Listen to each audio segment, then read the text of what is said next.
मायके वर्सेस ससुराल की रसोई के 150 बर्तन। हे भगवान, ये बर्तन धोते धोते तो मेरे हाथ भी किसी दिन घिस जाएंगे। हर दिन 150 से भी ज्यादा बर्तन धोने पड़ते हैं। होटल खोल रखा है इतना बड़ा, लेकिन एक बर्तन धोने वाला नहीं लगवा सकते। 3 मंजिला घर के फर्स्ट फ्लोर पर बने होटल के सारे बर्तन घर के पीछे बैठी घर की बेटी कीर्ति धो रही थी। तभी वहाँ कीर्ति के चाचू आते हैं। अरे वो बर्तन लेकर झूम क्या रही है? अपना जल्दी जल्दी हाथ चला, तेरी वजह से ग्राहक खड़े हैं, प्लेट कम पड़ रही है, जल्दी बर्तन धो। चाचा जी, बर्तन ही तो धो रही हूँ, इतने सारे बर्तन हैं, थोड़ा टाइम तो लगेगा। जुबान ज्यादा चल नहीं रही है तेरी? चाची की तरह छुरी लेकर काट दूंगा, चुपचाप जल्दी जल्दी सारे बर्तन धो। इतना कहकर वीरेंद्र चला जाता है और कीर्ति जल्दी जल्दी सारे बर्तन धोकर अपने कमरे में जाकर बैठती है जहाँ सुमित्रा बैठी थी। क्या हुआ माँ, आप इतनी शांत क्यों बैठी हो? खाना खा लिया आपने? क्यों, अगर नहीं खाया होगा तो तू बाहर जाकर कमा लाएगी क्या? और तू यहाँ किस खुशी में आ गई? बर्तन धो लिए तूने सारे? हाँ, मैंने सारे बर्तन धो दिए, सुबह से वही तो कर रही हूँ। अब जाकर फुर्सत मिली है, बहुत तेज भूख लगी है, सच में कुछ खा। कीर्ति इतना कहती है कि तभी वहाँ मीनाक्षी आ जाती है। जेठानी जी, आपने पैदा भी तो एक लड़की की है और उसे भी इस तरह बैठा कर रखा है। कम से कम कोई काम करवाओ, थोड़ा तो फायदा हो इससे। चाची, तब से बर्तन ही धो रही हूँ और काम तो मैं करती हूँ घर का। ये बड़ा बर्तन धोकर आ रही हूँ, जब नीचे और जूठे बर्तन पड़े हैं उसे भी धो दे। फर्स्ट फ्लोर पर बने घर में ही एक छोटे से होटल के सारे बर्तन धोते धोते कीर्ति परेशान हो जाती है और नम आंखों से अपनी माँ की तरफ देखती है। अब मुझे क्या देख रही है मेढक की तरह? जा जाकर काम कर, थोड़े बर्तन धो देगी तो छोटी नहीं हो जाएगी। कीर्ति अपनी माँ की बात सुन रही थी कि तभी मीनाक्षी गुस्से में पानी लाकर कीर्ति के मुंह पर फेंक देती है। जाओ, और भी काम पड़े हैं उसे कर। जी अभी करती हूँ, जा रही हूँ। कीर्ति घबरा कर तुरंत नीचे बर्तन धोने चली जाती है। कीर्ति अपनी माँ सुमित्रा के साथ अपने चाचा चाची के साथ रहा करती थी।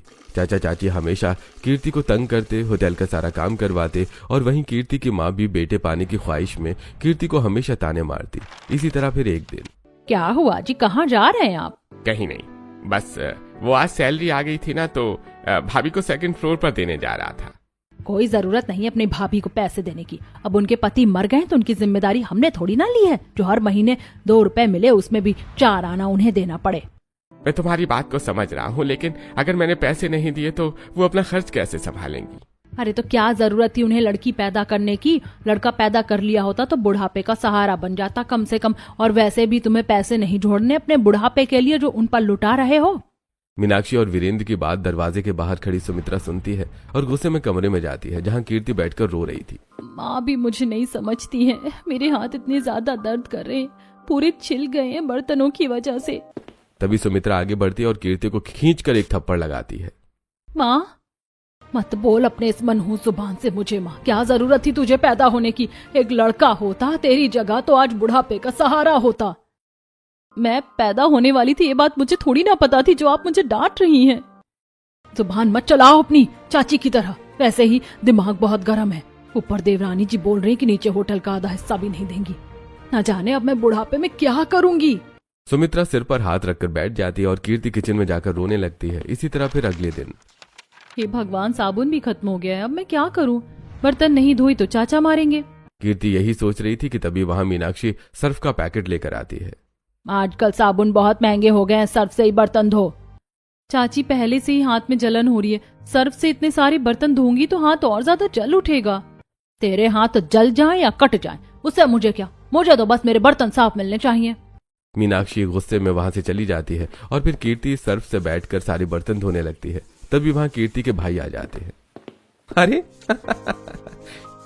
क्या हुआ? नौकरानी बर्तन धो रही है क्या? चलिए बर्तन भी धो। वैसे मुझे बहुत तेज प्यास लगी है। इतना कहकर सुमित जानबूझकर झूठे बर्तन करके रखने लगता है।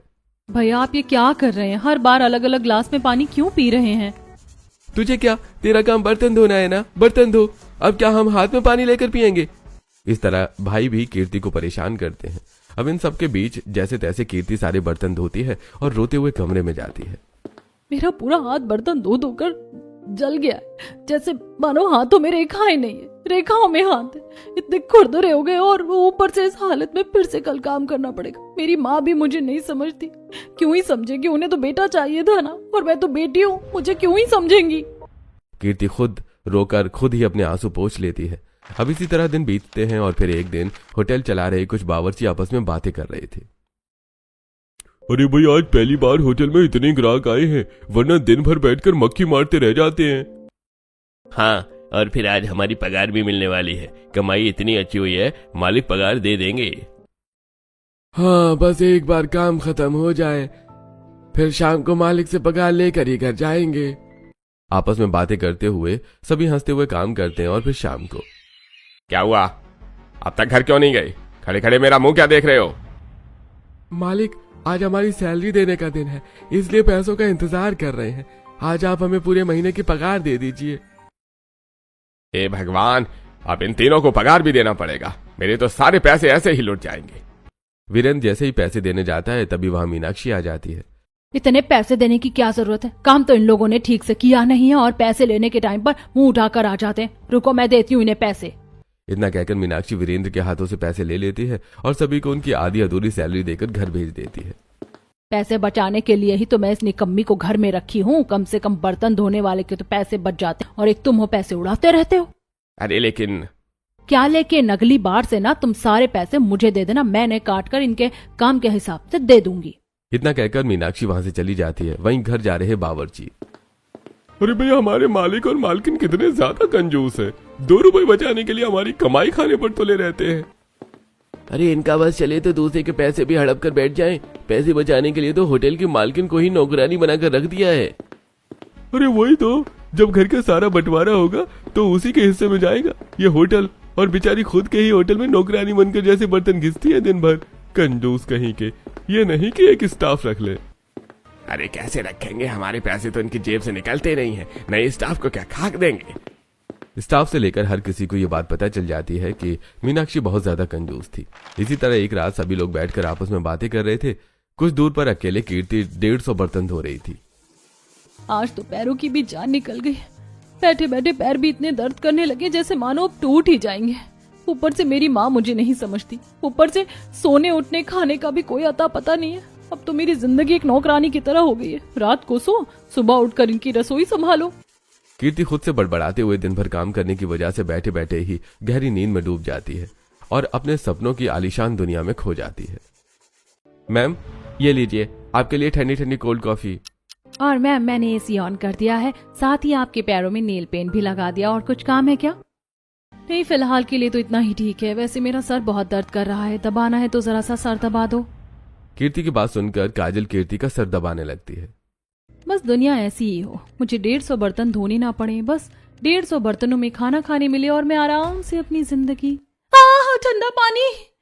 कीर्ति अपने सपनों की दुनिया में खोई थी, तभी मीनाक्षी आकर ठंडा ठंडा पानी कीर्ति के ऊपर फेंक देती है। चाची, चाची आपने क्या और क्यों किया? क्यों किया और कभी तुझे बताती हूँ। इतना कहकर मीनाक्षी कीर्ति के बाल पकड़कर खींचने लगती है। माल लग रहा है, चाची छोड़ो। क्यों? जाना अपनी सपनों की दुनिया में खो गई। ज्यादा सपने देखने का शौक है ना? तेरे सपनों का कचूमर बनाकर पैरों तले कुचल दूंगी। नीचे इतने सारे काम पड़े, जल्दी जल्दी बर्तन धो। हाँ, धोती हूँ। कीर्ति कांपते हुए हाथों से दोबारा बर्तन धोने लगती है और अब धीरे धीरे उसके आंसू भी सूखने लगते हैं। फिर एक दिन इन्हें मुझे परेशान करने के लिए नए बहाने नहीं मिलते तो धूप में एक साबुन की टिकिया लेने के लिए भेज देते। हे भगवान, क्यों ही मुझे आपने इस पृथ्वी पर भेजा? अब तो कभी कभी मन करता है कि खुद की ही जान ले लूं। कीर्ति ये सोचते हुए आगे बढ़ रही थी कि तभी उसकी नजर एक बड़े मैदान पर लगी भीड़ पर जाती है। अरे, इतनी ज्यादा भीड़ कैसी है? चलकर देखती हूँ। यह सोचकर कीर्ति जैसे उस भीड़ के अंदर जाती है तो देखती है कि एक कार उल्टी हुई है और उसके अंदर एक औरत बेहोश पड़ी, जिसके सिर से लगातार खून बहता जा रहा था। लेकिन वहां मौजूद कोई भी उसकी मदद नहीं कर रहा था, बल्कि सब वीडियो बना रहे थे। हे भगवान, कैसा कलयुग आ गया है। लोग तो फॉलोअर्स के लिए किसी की जान जाते हुए देख सकते हैं, लेकिन मैं ऐसा नहीं होने दूंगी। ये सोचकर कीर्ति तुरंत उस औरत को कार से निकालती है और रिक्शे में बैठाकर हॉस्पिटल पहुंचाती है। डॉक्टर, प्लीज इनका चेकअप जल्दी से जल्दी कीजिए, इन्हें कुछ नहीं होना चाहिए। देखिए, हम जल्द ही इनका ऑपरेशन शुरू कर देते हैं। बस आप इस फॉर्म पर साइन कर दीजिए और इतना बता दीजिए कि आप पेमेंट कैश कीजिएगा या ऑनलाइन। देखिए, मेरा नाम कीर्ति है, मैं नहीं जानती वो कौन है। रास्ते में इन्हें बेहोश देखा तो अस्पताल ले आई। आप प्लीज इनके परिवार वालों को बुला लीजिए। क्या बात है, अनजान होने के बावजूद आप इनके लिए इतनी परेशान थी। ठीक है, आप चिंता मत कीजिए, मैं इनके घर वालों से कांटेक्ट कर लेता हूँ। डॉक्टर की बात सुनकर कीर्ति थोड़ा हिम्मत करती है और वापस घर लौटती है। क्यों रे कल मुही कहाँ भटक रही थी तू बाहर? नहीं चाची, वो दरअसल एक औरत रास्ते में बेहोश पड़ी थी, बहुत खून बह रहा था, तो बस उनकी मदद करने में थोड़ा वक्त लग गया। आई बड़ी मदद करने वाली, जा जाकर रसोई संभाल और होटल के बर्तन भी धो देना। मीनाक्षी की बात सुनकर कीर्ति किचन में बर्तन धोने लगती है। सुबह शाम होटल के बर्तन घिसते घिसते मेरे नाखून भी घिस गए। आजकल की लड़कियों के नाखून कितने अच्छे होते हैं और एक मैं हूँ, मेरे असली नाखून ही नहीं बचे हैं। उसके बावजूद बस बर्तन धो। खुद से बड़बड़ाते हुए कीर्ति हमेशा की तरह बर्तन धो रही थी तो वहीं दूसरी तरफ हॉस्पिटल में। क्या हुआ डॉक्टर, मेरी माँ ठीक तो है ना? उन्हें कुछ हुआ तो नहीं? नहीं, उनका ऑपरेशन बहुत अच्छी तरह से हो गया है और अब उन्हें थोड़ी देर में होश भी आ जाएगा। वो तो भला उस लड़की का जिसने आपकी माँ को सही समय पर अस्पताल पहुंचा दिया, वरना अगर ज्यादा खून लॉस हो जाता तो कुछ भी हो सकता था। क्या एक लड़की ने मेरी माँ की जान बचाई थी? तो क्या आपको बताया डॉक्टर वो लड़की कौन है? मैं उससे मिलना चाहता हूँ। उसने मेरी माँ की जान ही नहीं बल्कि मेरी पूरी दुनिया बचाई है।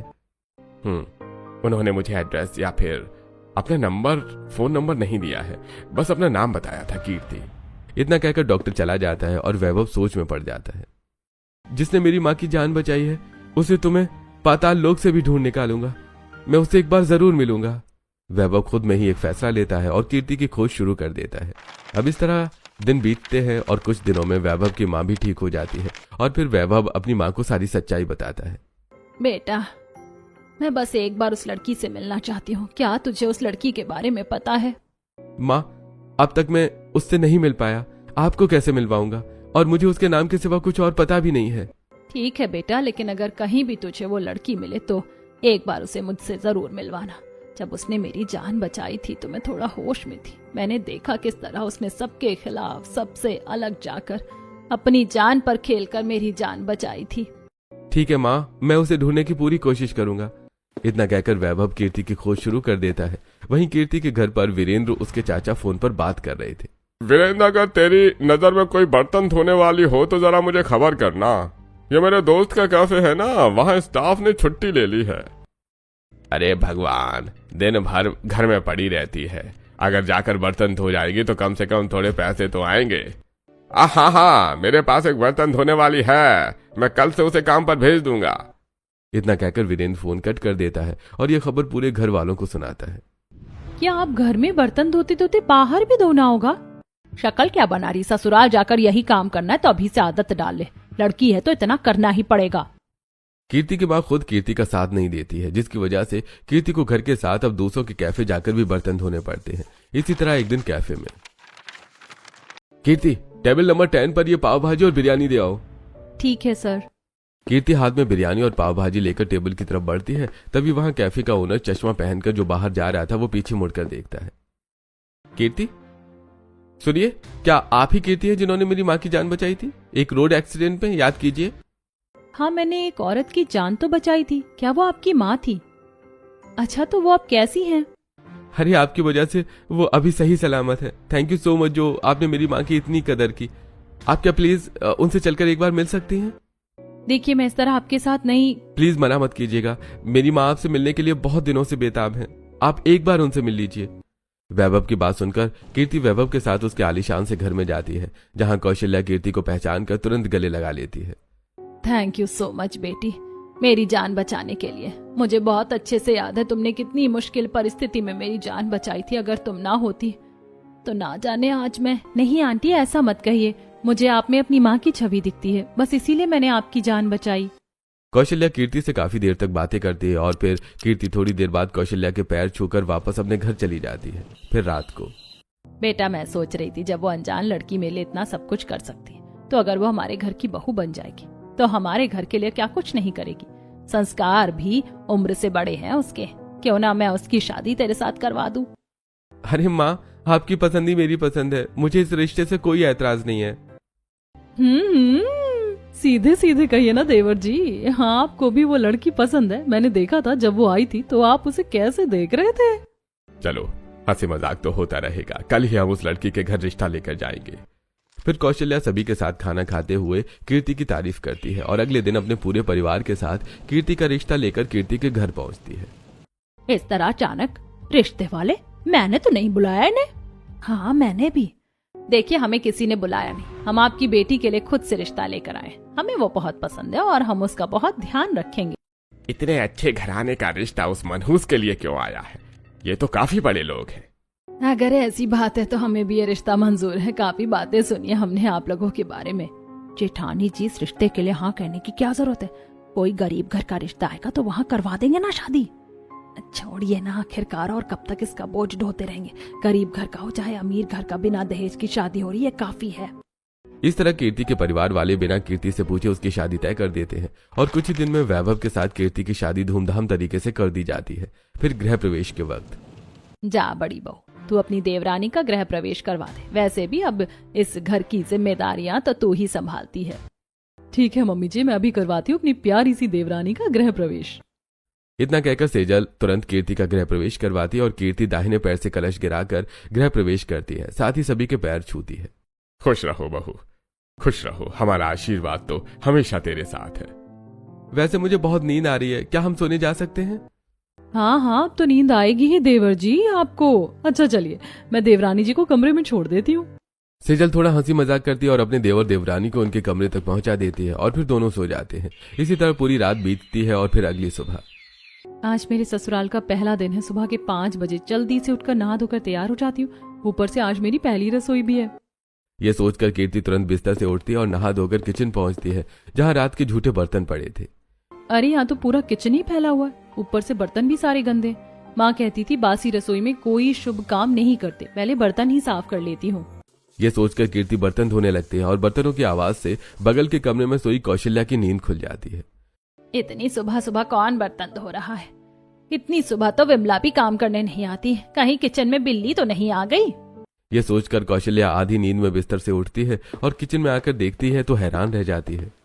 अरे कीर्ति बहू, तू सुबह सुबह ये बर्तन क्यों धो रही है? छोड़, तेरे हाथ गंदे हो जाएंगे और अगर किसी को पता चलेगा तो लोग क्या कहेंगे? अपनी नई नवेली बहू पर साथ अत्याचार कर रही है। मम्मी जी, इसमें अत्याचार की क्या बात है? झूठे बर्तन ही है, धोने तो पड़ेंगे ही। बहू, थोड़ी देर में ना विमला आएगी और सारे बर्तन धो देगी। तुझे परेशान होने की जरूरत नहीं है, तू चल मेरे साथ। और वैसे भी बहू घर की लक्ष्मी होती है और लक्ष्मी से कोई घर के झूठे बर्तन नहीं धुलवाता। इतना कहकर कौशल्या कीर्ति का हाथ पकड़कर अपने साथ हॉल में ले जाती है और तभी घर की नौकरानी विमला आती है। क्या हुआ दीदी, आज इतनी सुबह क्यों उठ गए? कुछ नहीं दीदी, बस मेरी बहू है ना, वो चली गई थी बर्तन धोने तो उसी की वजह से उठना पड़ा। ओह अच्छा अच्छा, वैसे आपकी बहू बड़ी सुंदर है और प्यारी है। अच्छा चलिए, मैं जाकर बर्तन धो देती हूँ। विमला किचन में जाती है और सारे बर्तन धोने लगती है। थोड़ा समय बीतता है और घर के सभी लोग उठ जाते हैं। बताइए मैडम, खाने में क्या बना दूं? आज तुम लोग मेरी बहू के पसंद का खाना बनाओ। हाँ भाभी, जल्दी बताइए आपको क्या क्या पसंद है, और आज हम भी तो चखें अपनी भाभी के पसंद का खाना। मुझे कुछ खास तो नहीं, बस मटर पनीर की सब्जी, रोटी, दाल सब पसंद है। ठीक है बहू, तो फिर आज खाने में यही बनेगा। इतना कहकर मनीष नौकरों से कीर्ति की पसंद का खाना बनवाता है और पूरा परिवार साथ बैठकर डाइनिंग टेबल पर खाना खाना शुरू करता है। तभी कौशल्या सबसे पहला निवाला कीर्ति को खिलाती है। अरे मम्मी जी, इसकी क्या जरूरत थी? खा लीजिए देवरानी जी, मम्मी के हाथों का खाना खाने बहुत मुश्किल से मिलता है। अरे हाँ, ये तो है। वैसे बड़ी भाभी को भी माँ ने पहली रसोई में अपने हाथ से खिलाया था और आज आपकी बारी है। सभी की बातों में कीर्ति को अपनापन लगता है और फिर वो खुशी खुशी कौशल्या के हाथ से खाना खाती है। और इसी तरह दोपहर को। अरे मम्मी जी, जेठानी जी आप यहाँ? हाँ देवरानी जी, वो मम्मी जी ने आज आपकी कलाइयाँ खाली देखी तो इसीलिए मुझे सोने के कंगन मंगवाने भेजा था।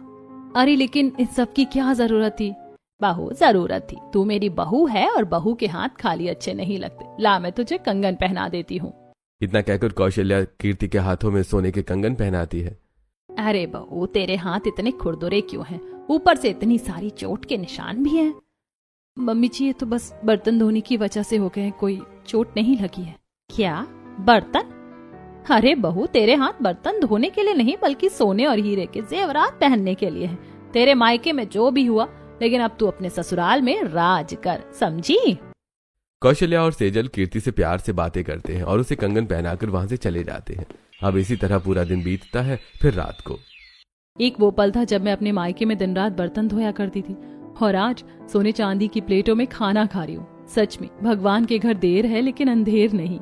कीर्ति सभी के साथ अपने ससुराल में खुशी खुशी रहने लगती है। और फिर एक दिन दोपहर को भाभी आप रोज रोज ये पुरानी साड़ी क्यों पहनती है? कुछ नया डिजाइन क्यों नहीं? वो दरअसल अच्छा छोड़ो, जो भी हो, एक काम करते हैं, आज ही हम सब शॉपिंग पर चलते, शॉपिंग करेंगे, खाएंगे पिएंगे, बहुत मजा आएगा। इतना कहकर सेजल कौशल्या सहित सभी को लेकर शॉपिंग पर पहुंचती है, जहां कौशल्या कीर्ति को एक से बढ़कर एक साड़ियां दिलवाती है। आप पैसों की चिंता मत कीजिए, बस कपड़े दिखाई, मेरी बहू जिस पर हाथ रख देगी मैं उसे वही दिला दूंगी। लोग गलत ही कहते हैं सास चुड़ैल होती है, बल्कि मेरी सास तो मेरी माँ से भी ज्यादा अच्छी है। कहा मैं मायके में फटे पुराने दूसरों के दिए हुए कपड़े पहनती थी और आज लाखों की शॉपिंग कर रही हूँ। क्या हुआ भाभी, कहाँ खो गई? वैसे ये देखिए, ये वाली साड़ी कितनी अच्छी लग रही है। हाँ देवरानी जी, ये आप पर बहुत अच्छी लगेगी, सिर्फ 20,000 रुपए की है, हम इसे ले लेते हैं। इस तरह सेजल सहित सभी लोग कीर्ति को अच्छी तरह से शॉपिंग करवाते हैं और फिर देर रात बाहर डिनर करके सभी वापस घर लौटते हैं। फिर अगली सुबह, ये लीजिए मैम, आप सबके लिए आम। हाँ यहीं रख दो। क्या आम? मम्मी जी इतने सारे आम, मुझे आम बहुत पसंद है। कीर्ति सारा नाश्ता छोड़कर सबसे पहले बड़े चाव से आम खाती है। अरे अरे बस करो, अब गुठली भी खाओगे क्या? वैसे तुम्हें इतना ज्यादा आम पसंद है क्या? एक तुम्हारी जेठानी है जिसे आम नहीं पसंद है और एक तुम आम की दीवानी हो। मुझे बचपन से ही आम बहुत पसंद है। आमों को देखकर मैं खुद को रोक नहीं पाती। By the way, sorry. अरे नहीं बहू, सॉरी क्यों? सबकी अपनी पसंद होती है। अब तुझे पहले आम खाना है या नाश्ता करना है, वो तेरा डिसीजन है। चलो अब सब नाश्ता शुरू करो। कौशल्या की बात सुनकर कीर्ति बहुत खुश होती है और सभी नाश्ता करते हैं। फिर शाम को, जा कीर्ति बहू जरा गेट खोल दे, तेरे ससुर जी आए होंगे। जी ठीक है। फिर इतना कहकर कीर्ति तुरंत दरवाजा खोलती है तो वो हैरान रह जाती है, क्योंकि मनीष अपने हाथ में 2-2 थैलियां लेकर खड़ा था। पापा जी, इन थैलियों में क्या है? आप इतनी दूर से ही अपने हाथों में लेकर क्यों आ रहे हैं? अरे इन थैलियों में मेरी बहू की खुशियां हैं। क्या मतलब आपका?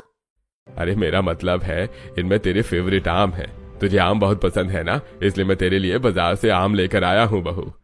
ये सुनकर कीर्ति बहुत ज्यादा खुश हो जाती है और तभी कौशल्या अपने हाथों से आम काटकर कीर्ति को खिलाती है। मायके में मुझे बर्तन धोने से फुर्सत नहीं मिलती थी और आज मम्मी जी के हाथ से आम खा रही हूँ। क्या हुआ बहू, कहाँ खो गई? मम्मी जी भगवान करे आप जैसी सास और ऐसा ससुराल सबको मिले।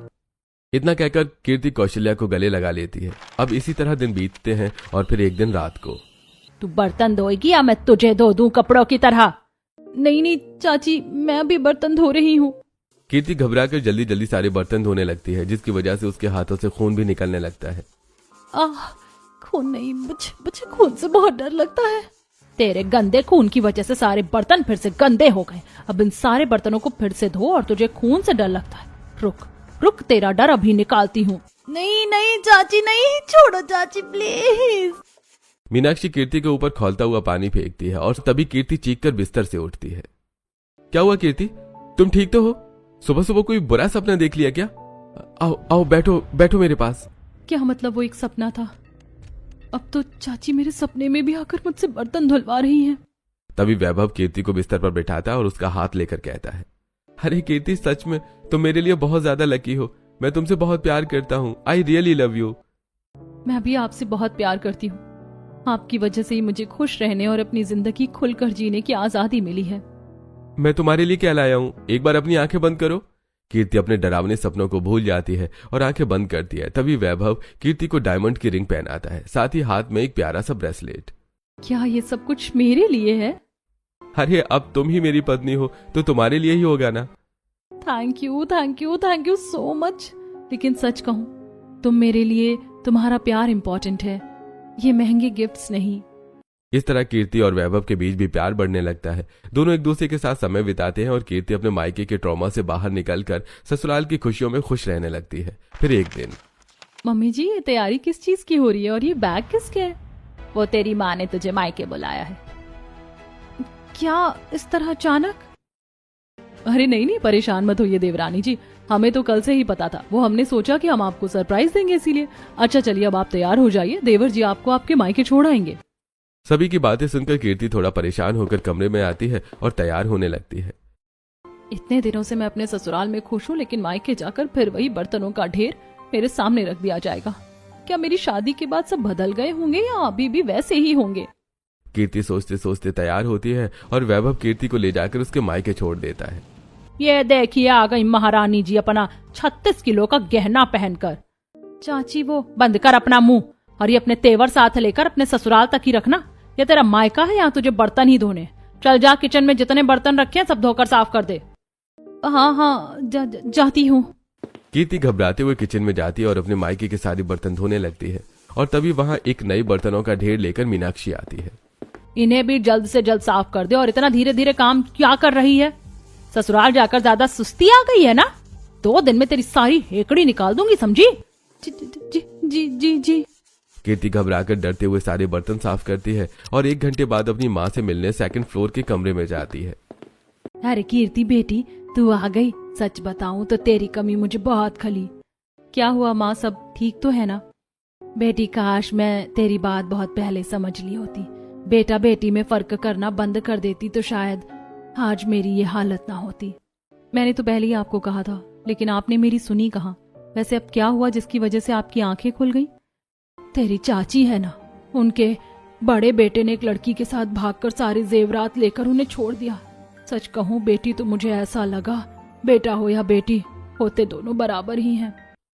काश माँ आपने ये बात पहले समझ ली होती तो शायद आज हम दोनों को इतना सब कुछ सहन ना करना पड़ता। खैर, अब बहुत देर हो चुकी है। इसी तरह कीर्ति अपने मायके में तो रहती है, लेकिन मायके का प्यार नहीं पाती और अपनी माँ से नाराज रहती है। लगातार बिना किसी से कुछ कहे वही दर्द सहती है और दिन रात बर्तन धोती है। फिर कुछ दिनों बाद उसके लौटने का वक्त आ जाता है और उसके ससुराल वाले उसे लेने आते हैं। अरे आप लोग इस तरह बैठे क्यों हैं? चाय तो पीजिए कम से कम। जी जी, ये सब तो होता रहेगा। आज पहले हमारी बहू को तो बुलाइए। इतने दिन हो गए हैं, उसके बिना तो हमारा घर भी अब सूना सूना लगने लगा है। हाँ, क्यों नहीं, अभी बुलाता हूँ। तुरंत वीरेंद्र कीर्ति को बुलाता है। कीर्ति साड़ी पहने सजी धजी आकर सोफे पर बैठती है। अरे कितने दिन हो गए थे हमारी बहू को देखे, अब जाकर सांस में सांस आई है। सच में कीर्ति, तुम्हारे बिना तो पूरा घर सूना सूना हो गया था। हाँ, अब देवरानी जी के बिना देवर जी का दिल कैसे लगेगा? सभी हंसी मजाक करते हुए आपस में बातें करते हैं। तभी मीनाक्षी इशारे से कीर्ति को किचन में बुलाती है। अपने ससुराल वालों के सामने ज्यादा महान बनने की जरूरत नहीं है। शांति से यहाँ जितने बर्तन रखे धोकर ही जाना, समझी? मीनाक्षी की बात सुनकर कीर्ति बर्तन धोने लगती है। तभी वहाँ नाश्ते की प्लेट रखने कौशल्या आती है। बहू, तू यहाँ बर्तन क्यों धो रही है? वो दरअसल। रहने दे, सब समझ आ गया है मुझे। अब पता चला मायके आने के नाम से तेरे चेहरे पर 12 क्यों बज गए थे। बहुत शौक है ना इन्हें बर्तन धुलवाने का, मैं इन्हें बताती हूँ। इतना कहकर कौशल्या गुस्से में कीर्ति को हटाकर खुद ही बर्तन धोने लगती है, जिसे देखकर पूरा परिवार किचन में इकट्ठा हो जाता है। अरे समधन जी, आप ये क्या कर रही हैं? दीजिए, मैं कर देती हूँ। कोई जरूरत नहीं है इसकी। जो माँ अपनी बेटी के लिए खड़ी ना हो सकी, वो मेरी मदद क्या करेगी? आपको ये नाटक करने की जरूरत नहीं है। अगर पैसे बचाने के लिए हम इससे बर्तन धुलवा भी लेते हैं तो उससे आपको क्या, क्योंकि अब ये हमारे घर की बहू है और पैसे बचाने के चक्कर में क्या आप इसकी जान ले लेंगे? हाथों की हालत देखिए आपने इसकी। देखिए, आप मेरे घर में खड़े होकर मुझसे बदतमीजी से बातें नहीं कर सकती। आपकी औकात क्या है? बस बहुत हो गया चाची। मैं आज तक अपनी बेइज्जती तो सहन कर ली, लेकिन अब मेरी सास की नहीं, मेरे ससुराल वालों की इज्जत नहीं, वहां मैं नहीं। चलिए मम्मी जी। कीर्ति पहली बार खुद के लिए स्टैंड लेती है और अपनी सास का हाथ पकड़कर घर से बाहर जाने लगती है और तभी पीछे मुड़कर अपनी माँ को देखती है। काश माँ आपने भी मेरी सास की तरह अपना फर्ज निभाया होता तो आज हालात कुछ और ही होते। कीर्ति अपनी ससुराल वालों के साथ हमेशा के लिए बर्तनों से पीछा छुड़ाकर चली जाती है। काश मैंने अपनी बेटी के लिए स्टैंड लिया होता। वैसे कीर्ति इतनी भी बुरी नहीं थी, शायद मैंने ही उस पर कुछ ज्यादा ही जुल्म कर दिया। कीर्ति के जाने का एहसास सभी को थोड़ा होने लगता है। वहीं कीर्ति अपने ससुराल में खुशी खुशी रहने लगती है। तो दोस्तों, क्या लगता है आपको, क्या एक लड़की को सिर्फ घर की 4 दीवारों के बीच में बर्तन धोने और घर के काम करने के अलावा अपनी जिंदगी खुलकर जीने का हक है या नहीं? अपनी राय हमें कमेंट बॉक्स में जरूर बताएं।